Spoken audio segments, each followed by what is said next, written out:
Hi everyone, and welcome to the 2020 September edition webinar. I'd like to thank you all for joining us today. I'm Anna, and I'd like to introduce Missy and Brayden, who will be joining us today. In today's session, we'll be demonstrating some of the latest features and updates included in the September edition. We'll also be happy to answer any questions along the way, so don't hesitate to ask. As with each new software release, we've taken your feedback and requests into account, and we're very excited to share the latest features with you today. In today's webinar, we'll be talking you through parametric avatars, exporting animations, fold and hang workspace, and 3D trims. We'll also give you a few examples of how you can apply these features to an existing workflow. You'll be able to download the September edition straight after today's session, along with the webinar recording and demo files. That way you can go ahead and try out any of the features that we showed you today. Of course, you can also bring in your own files to see how these new features will help improve the work you're currently doing, or even explore new workflows. Let's get started. For our first demo, meet our great new avatar, Olivia. Olivia is available when you download and install the 2020 September edition of VStitcher. Olivia is an ultra-realistic and true-to-life avatar, which significantly enhances the visual output of your garment simulation. We can review her new realistic fit by the tension and pressure maps.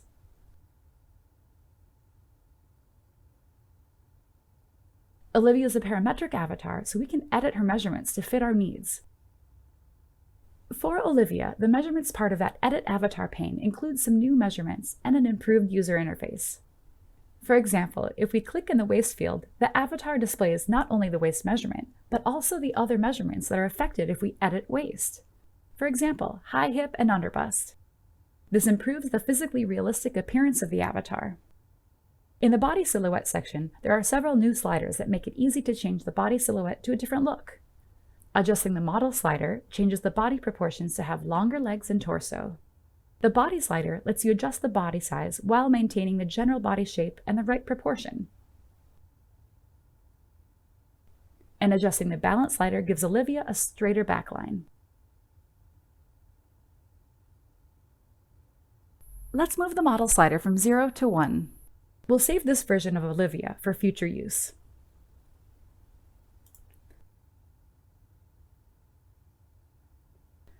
Olivia also has some new textures available. Let's change to a white texture. One of the new textures available for Olivia is one we know you've been waiting for: fit markers. There are lots of ways to use fit markers. For example, you can use them for accurate placement of 3D measurements, and they help when viewing a dress garment to check aspects like alignment of the shoulder seams. Olivia has several poses available.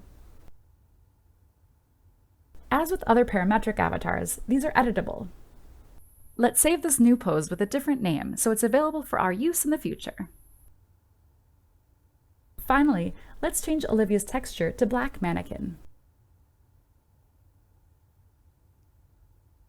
Then we'll check out the V-Ray preview one more time to see the final look. We are sure you'll join us in welcoming Olivia to the Browseware family.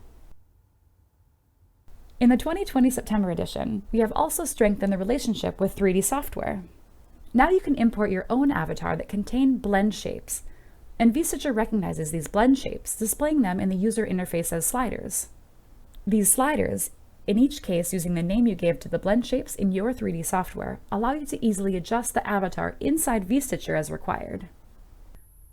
Here we have an avatar with blend shapes for the avatar's shoulders, waists, hip, and chest. We will save as an FBX file.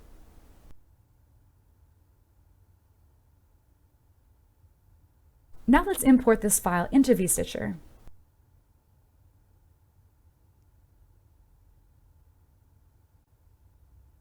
When we go to the Edit Avatar section, the slider is displayed.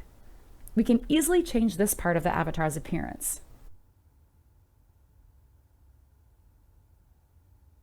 Now let's go back to Olivia.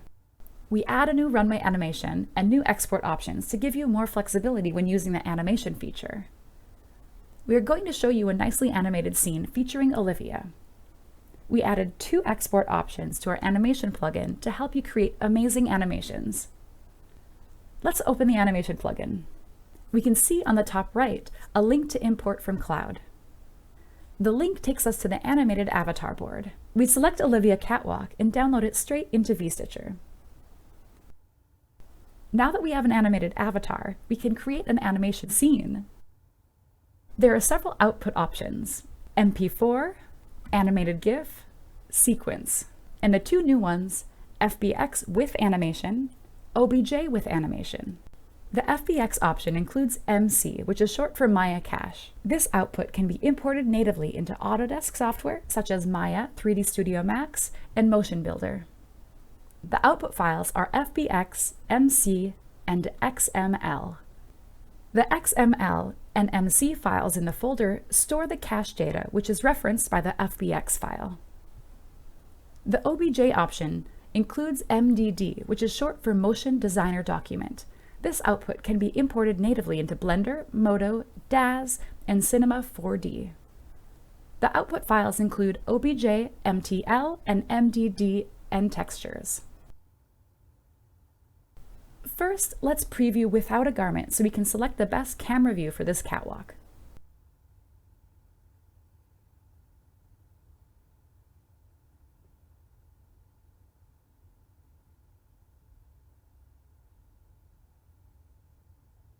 Once we have selected the camera view, we can preview with the garment.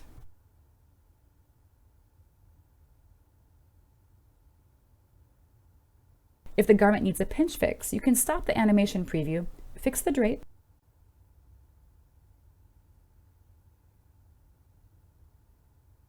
and then continue the preview.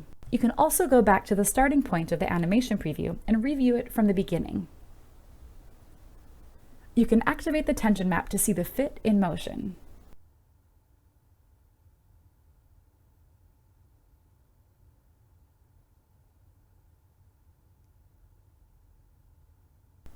Once the preview is done, you can generate the animation and export it. For example, let's do that with an export using the new FBX option.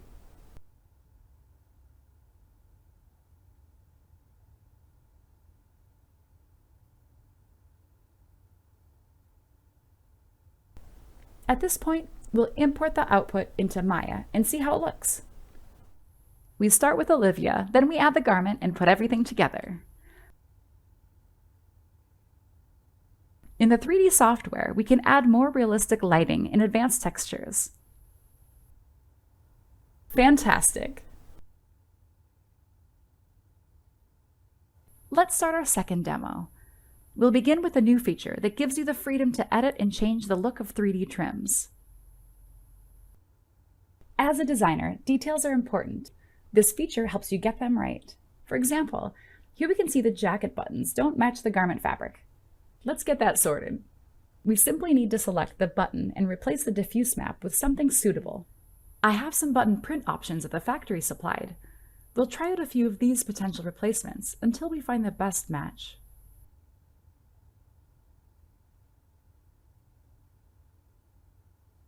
This texture looks good. Let's review it in V-Ray before moving on.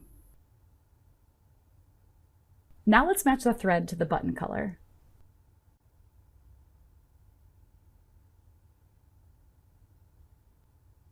That's so much better.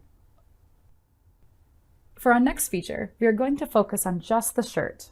To do that, we first select all the pant pattern pieces. Then we go to the context view and clear the Use in 3D option. Now we have the shirt, and we're going to take a look at the new Fold and Hang feature. To switch to the Fold and Hang workspace, we go to the Home button, then click Fold and Hang. Welcome to the Fold and Hang workspace.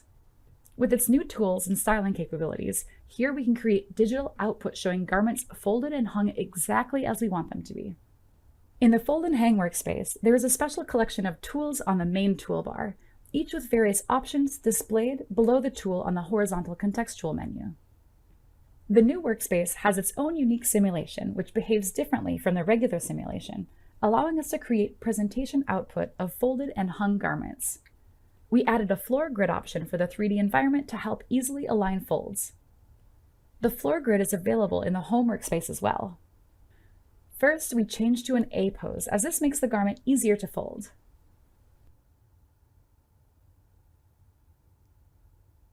Snapshots taken in this workspace are marked with a hanger icon. You can load these snapshots in the regular workspace, but you can only simulate them inside the Fold and Hang workspace. Then we use the drop tool and drop the shirt to the floor. Note that the drop tool automatically works on all the pattern pieces in use. We want to keep the collar in its original draping, so we will move it to one side for now and bring it back later. We'll use the Rotate 90 degrees option under the drop tool to place the garment in the right position.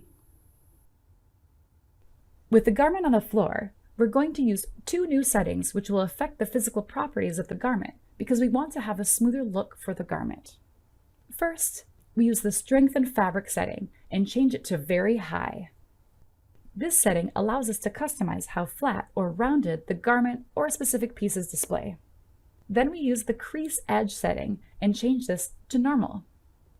This setting controls how the folded outline of the garment is displayed. This ranges from very sharp to very soft, and therefore helps us arrive at the final look we are aiming for. To help us straighten the shirt, we use the Pinch tool. By pressing Shift, we multi-select the points we want to pinch, then we use the new feature on the 3D gizmo that allows us to stretch parts of the garment. Note that this feature is also available in the home workspace.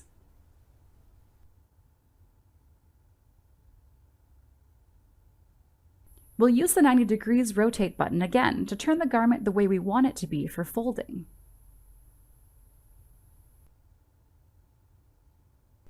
And line it up on the grid. Once we're happy with how the garment is presented, we can start folding. The 3D Fold tool displays as a solid line that we place on the garment. We then use the 3D gizmo to either adjust the angle of the fold line or to do the fold. We can change the side that's folding by clicking Flip Side.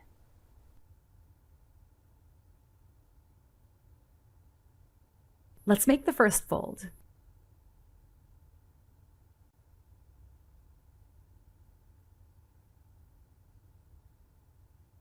And now another fold.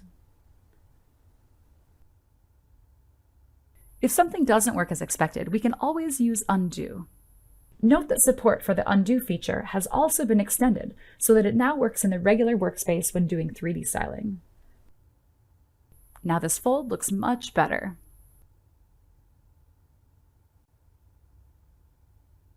You can change the fold line length by dragging the blue square on the 3D gizmo.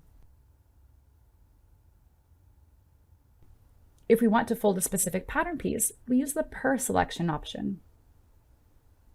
For example, we'll do that to only fold the sleeve.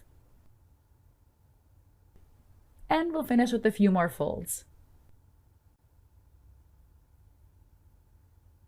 After finishing folding, let's bring back the collar and stitch it back.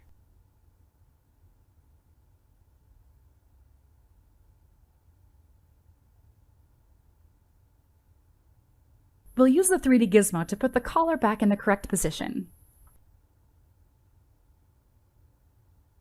Note that we must unlock the collar before dressing.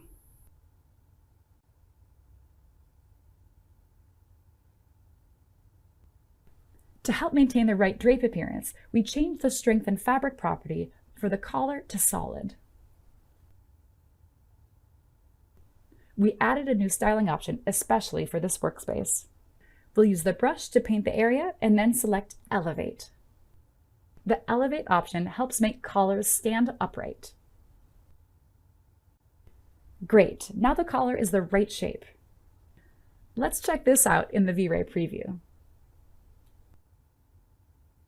Let's save this fold snapshot. We'll use it later on. The snapshot has a hanger icon, so we know it was taken while working in the Fold and Hang workspace.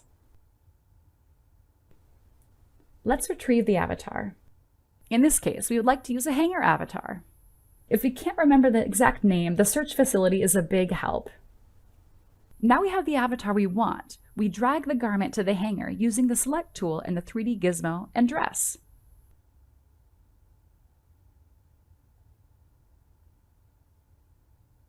Let's save a new snapshot of the hanging shirt.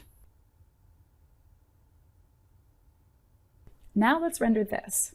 We created a colorway for this design. Let's use the multi-pack option to get images for all colorways in one render.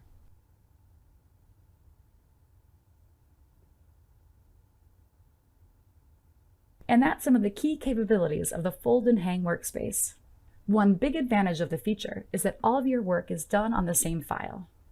You can change texture, replace trim and fabrics, save the garment on the selected avatar, hang the garment and fold it, and easily switch between different snapshots, all while working on just one file. For example, let's change the pocket fabric pattern.